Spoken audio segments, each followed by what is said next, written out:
Hello guys, yeah, welcome. And now just to look at, okay, don't waste the time. Come to the point, please. English uses. Today we are to discuss the English uses. Which of the English uses? दो English uses हैं. The use of first interrogative words with all and else. Interrogative words को all के साथ में use करना है और else के साथ में यूज़ करना है, राइट? बहुत इम्पोर्टेंट टॉपिक है. मोस्टली अभी जो एसएससी सीजीएल का एग्ज़ाम्स है एंड आरबीआई का जो एग्ज़ाम्स हुआ था उसमें यहाँ से 2-3 क्वेश्चंस पूछे गए थे. तो एक तो इस पॉइंट ऑफ व्यू से बहुत इम्पोर्टेंट है और दूसरा eight the time of expressing the views before the other personalities, eight the time of making colloquial conversations to the persons standing before you, means जब आप फ्लुएंट इंग्लिश बोलना चाहते हैं तब भी ये सारी चीज़ें काम में आती हैं. मैं दोनों तरीके से आपको यूज़ करके दिखाऊंगा. फर्स्ट देखिएगा तो interrogative words with all else. Interrogative words को ऑल के साथ में और एल्स के साथ में यूज़ करना है. ऑल का मीन्स है सबके लिए अपन ऑल को यूज़ करते हैं. एल्स का मीन्स होता है और क्या. अगर हम इनका वर्ड फॉर्मेशंस देखें, ये क्लियर हो गया ना. ऑल का मीन्स होता है सब, एल्स का मीन्स होता है और क्या. तो अगर इनको वर्ड फॉर्मेशंस के अकॉर्डिंग देखते हैं तो इनका वर्ड फॉर्मेशंस होता है, ऑल का जो वर्ड फॉर्मेशंस है वो एडवर्ब होता है, राइट. और एल्स का जो वर्ड फॉर्मेशंस है वो भी सेम होता है. Is that clear?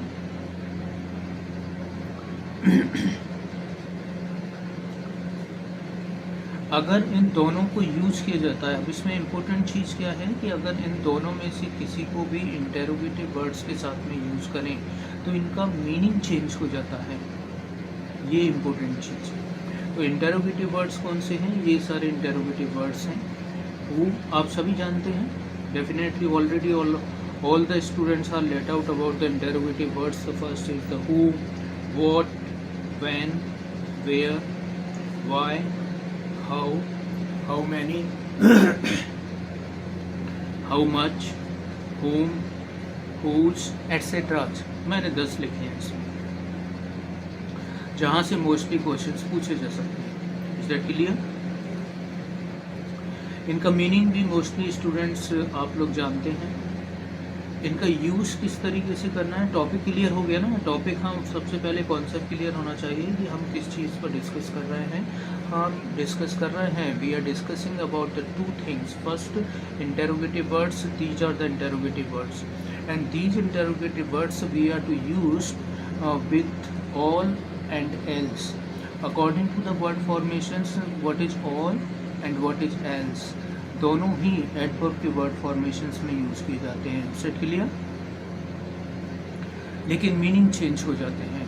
तो यहाँ पर देखिएगा, यहाँ है ये 2 चीज़ मैंने यहाँ पर और भी लिखी हैं, हाउ लॉन्ग और हाउ एवर. इंटेरोगेटिव वर्ड्स में ही लिखे हैं लेकिन ये इंटेरोगेटिव वर्ड्स के अलावा भी यूज किए जाते हैं. कैसे यूज़ करते हैं ये अभी अपन डिस्कस करेंगे इसके बाद में. ये एग्जाम्पल्स हैं इसके. विथ ऑल मीन्स जितने भी इंटेरोगेटिव वर्ड्स हैं इसको हम ऑल के साथ में यूज़ करना है. ऑल के साथ में यूज़ करेंगे. अगर हम ऑल के साथ में सारे इंटेरोगेटिव वर्ड्स को यूज़ करते हैं तो इसका मीन्स डबल्स हो जाता है. डबल्स हो जाता है. डबल्स का मीन्स क्या होता है? हु का मीन्स क्या होता है? कौन. तो उसको 2 बार अगर आप बोलेंगे तो कौन को 2 बार बोलेंगे तो क्या हो जाएगा? कौन कौन. व्हाट का मीन्स क्या होता है? क्या. तो अगर 2 बार बोलेंगे तो इसका हो जाएगा क्या क्या. ये right. And so is the case with rest of the interrogative words here. Is that clear? Look at the first example. Double हो जाएगा. Where all. वैसे ऑल का मीन्स सब होता है लेकिन हमने यहाँ पर यूज़ किया वेयर ऑल क्योंकि इंटेरोगेटिव वर्ड्स के साथ में यूज़ कर रहे हैं तो इसका मीन्स ऑफकोर्स चेंज होगा। वेयर ऑल, वेयर का मीन्स क्या है, कहाँ, तो क्या हो जाएगा कहाँ कहाँ, डबल हो गया ना, कहाँ कहाँ, वेयर ऑल। वैन के साथ में यूज़ किया, वैन क्या होता है, कब, कब कब। व्हाट के साथ में यूज़ किया, व्हाट, ऑल, क्या क्या, हु, कौन कौन, whom, किस किस को, हाउ, कैसे कैसे, हाउ मैनी ऑल, कितने कितने, हाउ मच ऑल, कितना कितना। स्टार्ट क्लियर एटसेट्रा भी यहाँ पर लिख सकते हैं, क्योंकि 10 है, अपन ने यहाँ पर केवल 8 का यूज किया है। अच्छा, एक चीज़ को देखिएगा कि यहाँ हम हाउ लॉन्ग को और हाउ एवर को यूज़ करते हैं। तो जब हम हाउ एवर को यूज़ करते हैं, ये बहुत इंपॉर्टेंट वर्ड होता है हाउ एवर। जब भी आप हाउ एवर को यूज़ करते हैं तो इसके ठीक बाद कॉमा लगाना ज़रूरी होता है। और हाउ एवर का जो मीन्स होता है वो होता है कैसे भी, राइट, एंड कोई फर्क नहीं पड़ता। इसके लिए अगर कुछ चीज़ समझ में नहीं आती है, if you are not getting to understand anything, then you can ask me, writing down in the descriptions, right. और थोड़ा सा राइटिंग पर ध्यान दीजिएगा, क्योंकि हिंदी में इधर उधर हो जाता है। तो हाउएवर का मीन्स क्या होता है, कैसे भी और कोई फ़र्क नहीं पड़ता। अब इसको यूज कैसे किया जाता है, क्योंकि mostly at the time of writing down some sorts of the sentences, writing down some sorts of the notes, and also at the time of speaking in the fluent manner, most of the times we use however, right. तो देखिए ऐसे use करते हैं, कैसे भी और कोई फ़र्क नहीं पड़ता है। मैं तो अपोज करूँगा, मैंने ऐसे जनरली आपको सेंटेंस बोल रहा हूँ, मैं तो करूँगा, कैसे भी किसी भी हालत में मैं करूँगा। सो यहाँ पर अपन यूज़ कर सकते हैं however, I will do it, right. Comma लगाना बहुत ज़रूरी होता है, दिस वन कॉमा, इज़ के लिए कोई फ़र्क नहीं पड़ता है। अगर इसको इस तरीके से बोलते हैं, I will do it however, मैं तो करूँगा ही, मुझे कोई फ़र्क नहीं पड़ता है वो लोग करते हैं या नहीं करते हैं। इसके लिए एक बार मैं फिर से बोल रहा हूँ, हाउएवर को अपन मोस्टली 2 तरीके से करते थे, 3-4 तरीके से यूज हैं, और मोस्टली इसकी मीनिंग 2 ही तरीके से निकलते हैं, कैसे भी और कोई फ़र्क नहीं पड़ता है। तो मैंने आपको बताया कैसे भी वो कैसे करेंगे कि हाउएवर आई विल डू, चाहे कुछ भी हो जाए, कैसे भी मैं तो करूँगा ही करूँगा। जबकि लिया दूसरा मैंने आपको बताया, मुझे कोई फ़र्क नहीं पड़ता, I will do it however, तो उसमें अपन लास्ट में भी लगा सकते हैं। Is that clear, very good. ये जो फर्स्ट वाला अपन ने यूज़ किया था इंटेरोगेटिव वर्ड्स का, वो इस ऑल के साथ में यूज़ किया था। तो जब ऑल के साथ में अपन इंटेरोगेटिव वर्ड्स को यूज़ करते हैं तो उसका डबल मीन्स हो जाता है। किसी भी इंटेरोगेटिव वर्ड्स का डबल मीनिंग निकलता है। जैसे यहाँ पर है वेयर, तो वेयर ऑल का मीन्स हो गया कहाँ कहाँ, हु का मीन्स होता है कौन, तो हो गया कौन कौन। Is that clear. अब सेकेंड एग्जाम्पल पर आते हैं। ये हाउएवर का भी मैंने आपको एक्सप्लेन कर दिया था, राइट। हाउ लॉन्ग होता है, तो हाउ लॉन्ग का मीन्स होता है कब तक, आप लोग जानते हैं। हाउ लॉन्ग का मीन्स होता है कब तक, कि कब तक आप एग्ज़ाम देते रहेंगे। How long will you continue to take the exams, right. How long will you continue to take the exams, कब तक आप एग्ज़ाम देते रहेंगे, है तो इंटेरोगेटिव वर्ड्स ही। ओके, लिख देते हैं इसको भी यहाँ पर। दूसरा है how long will you continue to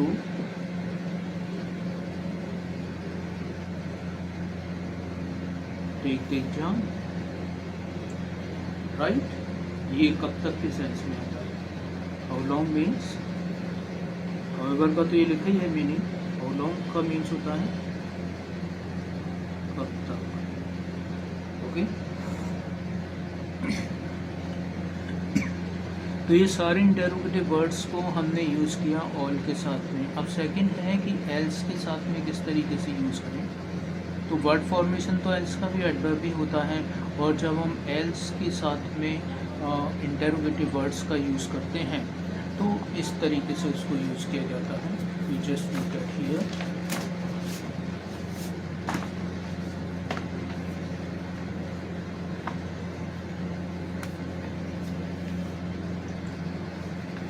this one, okay. बहुत जल्दी फिर हम स्मार्ट बोर्ड पर भी क्लास स्टार्ट करने का प्लानिंग कर रहे हैं, राइट। बिकॉज अभी तो नहीं कर सकते because of some source of the paucities. So look at this one. The second one is the examples with else. ये else के साथ में इसके examples हैं। else के साथ में examples हैं, तो जब else के साथ में यूज़ करेंगे तो इसका और मीन्स हो जाता है। और किस तरीके से, और क्या, यहाँ लिखा है ना else का, और क्या या कैसे। और क्या what के साथ करेंगे तो और क्या हो जाएगा, कैसे how के साथ करें how else, और कैसे हो जाएगा। और क्या क्या बोल सकते हैं, what else मीन्स और क्या क्या। इस तरीके से सारे मीनिंग्स इसके हो जाते हैं। Set clear. इसके एग्जाम्पल्स देखिएगा। हाउ, ये सब इंटेरोगेटिव वर्ड्स हैं। यहाँ पर अपन ने 10 वर्ड्स का यूज़ किया था, 10 इंटेरोगेटिव वर्ड्स हैं, और इसके एग्जाम्पल्स हमने यहाँ पर 8 लिखे थे। यहाँ इसके, चूँकि आपको ये समझ में आ चुका है ऑलरेडी, यहाँ पर हमने इसके 5 सेंटेंसेस लिखे हैं। तो हाउ एल्स का, जिससे थोड़ा सा टाइम भी सेव होता है अपना। हाउ एल्स कैसे हो जाएगा, और कैसे। हाउ तो कैसे हो गया, एल्स को अपन और के लिए यूज़ करते हैं, और कैसे। ऐसे ही बोल सकते हैं अपन, और कैसे कैसे इसको करना है वगैरह वगैरह। वेयर एल्स, और कहाँ, या और कहाँ कहाँ, राइट। व्हेन एल्स, और कब, right. WHEN, well. When else, और कब, और कब कब, ऐसा ही बोल सकते हैं, और कब, और कब कब, राइट। व्हाट एल्स, और क्या, या ऐसे भी बोल सकते हैं, और क्या क्या। Is that clear. How many else, और कितने, राइट। अच्छा, इसको कभी कभी ये भी इम्पोर्टेंट होता है, हाउ मैनी एल्स, तो और कितने। कभी कभी ऐसे बोलते हैं कि हाउ मैनी टाइम्स, और फिर एल्स का हाउ मैनी टाइम्स, और एंड में लगा देते हैं अपन एल्स, तो और कितनी बार ऐसा करते रहेंगे, ये उसका मीनिंग निकल जाता है। राइट। ये भी क्लियर हो गया। एल्स के साथ में अपन ने इसका यूज़ किया। तो जब एल्स के साथ में इंटेरोगेटिव वर्ड्स का यूज़ करते हैं तो उसका मीन्स निकलता है, ये डबल नहीं होता है, यहाँ पर ये डबल हो गया, राइट। वेयर के साथ में यूज़ किया ऑल का, तो वेयर का मीन्स होता है कहाँ, तो कहाँ कहाँ हो गया। व्हेन के साथ किया तो कब कब हो गया। व्हाट के साथ किया तो क्या क्या हो गया। ऐसे यहाँ पर जब एल्स का यूज़ करते हैं तो ये डबल मीनिंग नहीं निकालेगा, right. Doesn't take out, doesn't elicit out the double meanings of a single sentence. So how else means meaning क्या है हाउ का, कैसे, और कैसे, या और कैसे कैसे। वेयर एल्स, कहाँ, और कहाँ, और कहाँ कहाँ। व्हेन एल्स, और कब, और कब कब। Is that clear. एक वर्ड अभी अपन ने किया था, जैसे हाउ लॉन्ग है, तो कब तक किया था अपन ने, हाउ लॉन्ग एल्स, कब तक, और इस तरीके से इसका यूज कर सकते हैं। ये भी क्लियर हो गया।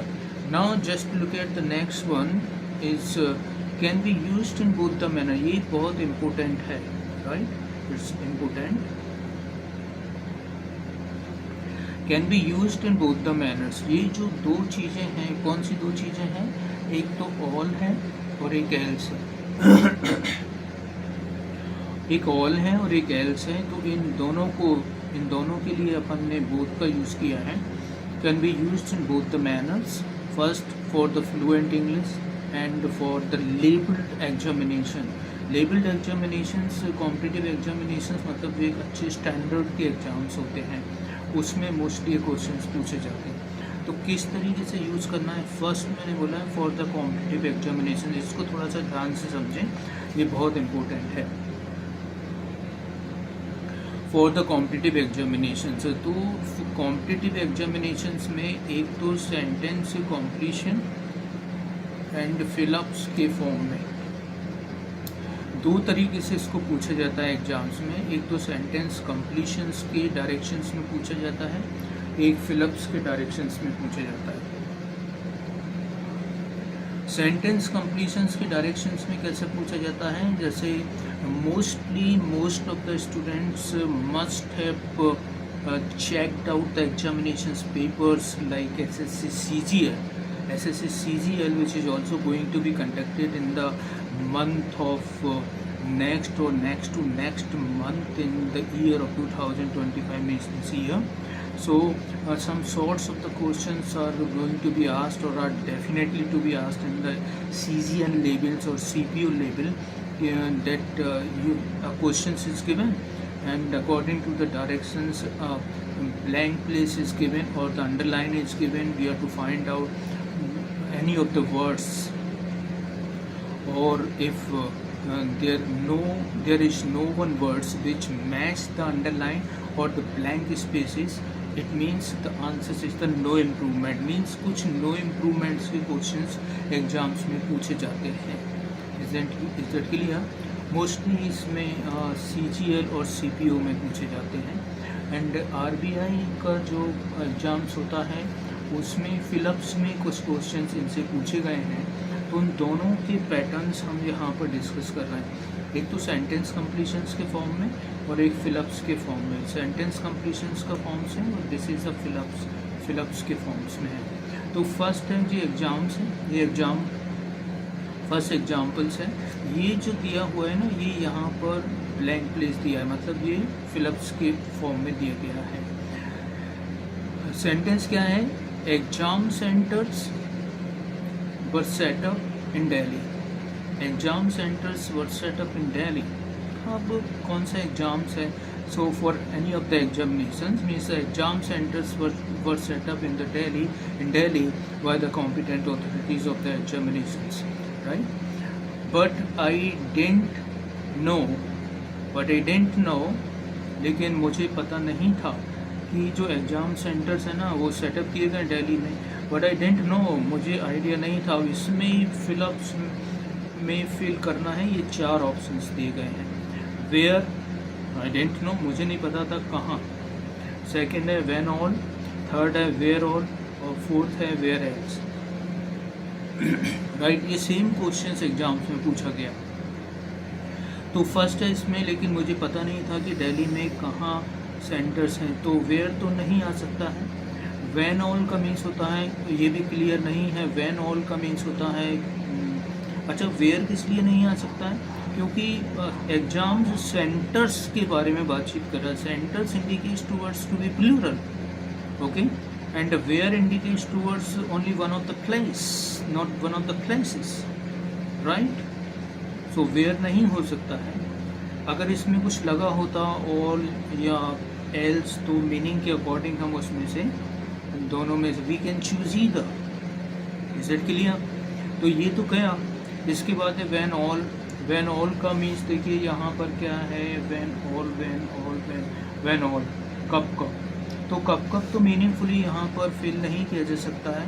व्हेन ऑल है ना, just look at here the when all, कब, ओके। एग्जामिनेशन सेंटर्स तो सेटअप कर दिए गए हैं, तो कब का तो कोई मीनिंगफुली आंसर नहीं निकलता, इसलिए वेयर ऑल। अब वेयर ऑल का भी देखिएगा, इसमें लिखा हुआ है वेयर ऑल, कहाँ, ये this is the right answer, where all, right. I don't know where all, this is the right answer, okay. Where examination centers were set up in Delhi, but I didn't know where all is the right answer. Where else, तो where else का यहाँ पर देखिएगा, where else ये दिया गया है, where else, और कहाँ। अच्छा, और कहाँ ये इसलिए नहीं आ सकता है, अगर एक एग्जामिनेशन सेंटर्स की अपन बातचीत करते कि एक एग्जामिनेशन सेंटर्स इस जगह पर है, एक एग्जामिनेशन सेंटर्स रोहिणी में है, तो इसके बाद में अगर वो पूछता कि और कहाँ कहाँ हैं एग्जामिनेशन सेंटर्स, नाम दिए होते इसमें, तो हम और कहाँ कहाँ का यूज़ कर सकते थे और इसमें वेयर एल्स इसका राइट आंसर होता। But no examination centres name has been mentioned therein the sentence, that's why the right answer is the C, where or। Clear हो रहा है?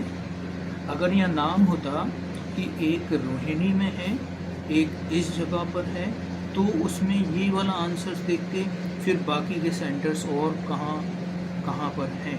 लेकिन नाम नहीं है, उसमें बोल रहे हैं कि एग्जामिनेशन सेंटर्स सेट कर दिए गए हैं, लेकिन मुझे नहीं पता था कि कहाँ कहाँ पर, राइट, वेयर और, तो डबल मीनिंग निकल रहा है ना, कहाँ कहाँ पर सेट किए गए हैं, इसलिए इसको राइट आंसर किया गया।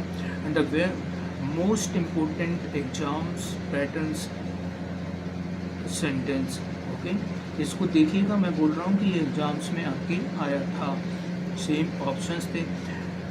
एक ये है जो CGL में मोस्टली पूछा जाता है, ये सेकंड पैटर्न है, ये यहाँ पर स्पेस दिया गया है इसमें, राइट, और यहाँ एक ऑप्शंस में लिखा है डी में नो इम्प्रूवमेंट, तो नो इम्प्रूवमेंट वाले कभी कभी नो इम्प्रूवमेंट लिखा होता है, कभी कभी नो करेक्शंस लिखा होता है, तो we have to find out either no improvement और no corrections, right. If any of these three is not going to be matched with the underline, then the D1 is the right answers, okay।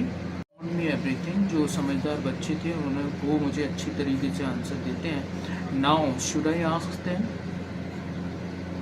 अब इसमें ये meaningfully पूछा है sentence कंप्लीशंस के pattern पर। Now should I ask them, तो what all को देखिएगा, all का अपन ने यूज़ किया, ये what all क्या क्या, right. Now what all should I ask them, अब क्या क्या मुझे पूछना चाहिए, एक तो ये है, राइट हो सकता है, बट मोस्ट अप्रोप्रिएट देखते हैं। सेकंड है इसमें when all को दिया है यहाँ पर कब, ये तो नहीं होता राइट आंसर, कब पूछना चाहिए। तीसरा है इसमें what else, तो यहाँ है कि जो एड्रॉइड स्टूडेंट्स हैं वो मुझे सही आंसर देते हैं। what else, और क्या या और क्या क्या। Now what else should I ask them, तो अब मुझे उनसे और क्या क्या पूछना चाहिए, इन दोनों में से ही कोई आंसर है, right, and this is the right answer in the most appropriate manner. अगर ये भी नहीं होता then the no improvement is the right answer. Is that clear? ये तो एग्जामिनेशन पैटर्न्स का हो गया, इसको एक बार अच्छे से रिपीट कर लीजिएगा। एंड फॉर फ्लुएंट इंग्लिश, तो इसमें फ्लुएंसी में अपन सेंटेंस बोलते हैं कि क्या क्या कैसे कैसे करना है, क्या क्या कैसे कैसे करना है। अब क्या क्या का भी मीनिंग्स आपको पता है, कैसे कैसे का भी मीनिंग आपको पता है, राइट, करना है ये है। दूसरा सेंटेंस है और कितने स्टूडेंट्स SSC CGL का एग्ज़ाम देंगे 2025 में। Is that clear?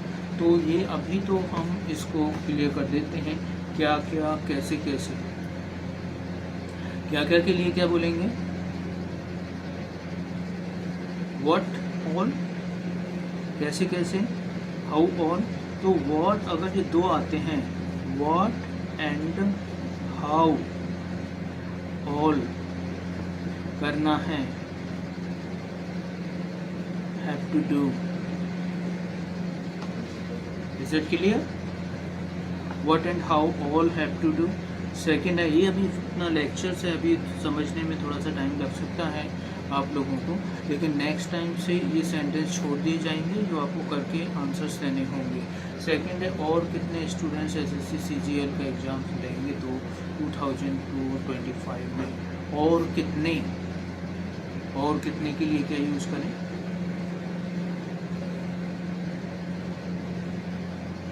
हाउ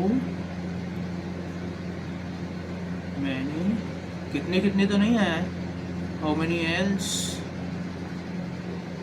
अगर एल्स को नहीं करते हैं यूज तो केवल स्टूडेंट्स को यूज़ करें, हाउ मैनी स्टूडेंट्स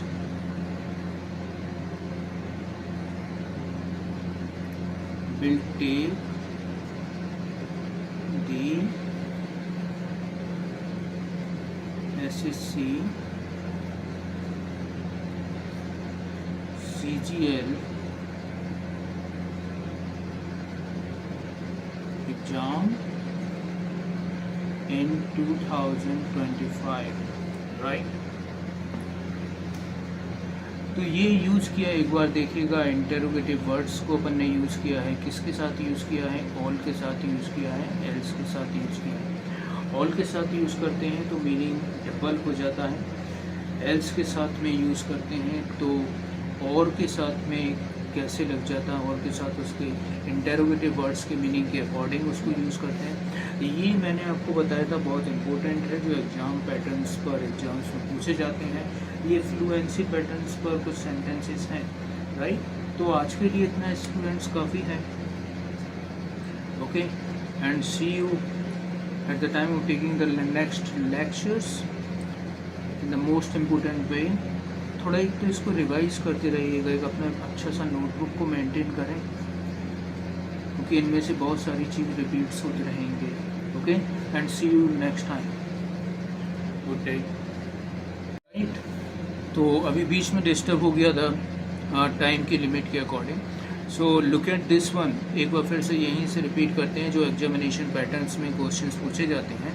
एक तो सेंटेंस कंप्लीशन पर क्वेश्चंस पूछा जाता है, एक फिलअप्स के पैटर्न्स पर क्वेश्चंस पूछा जाता है, और बहुत अच्छे स्टैंडर्ड एग्जाम्स में क्वेश्चंस पूछे जाते हैं।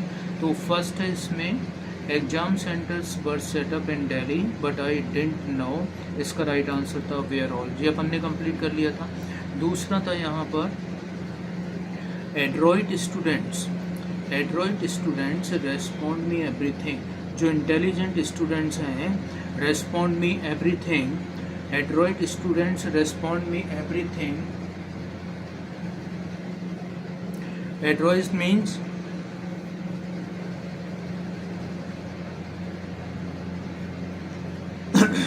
excuse me, adroit students respond me everything. So adroit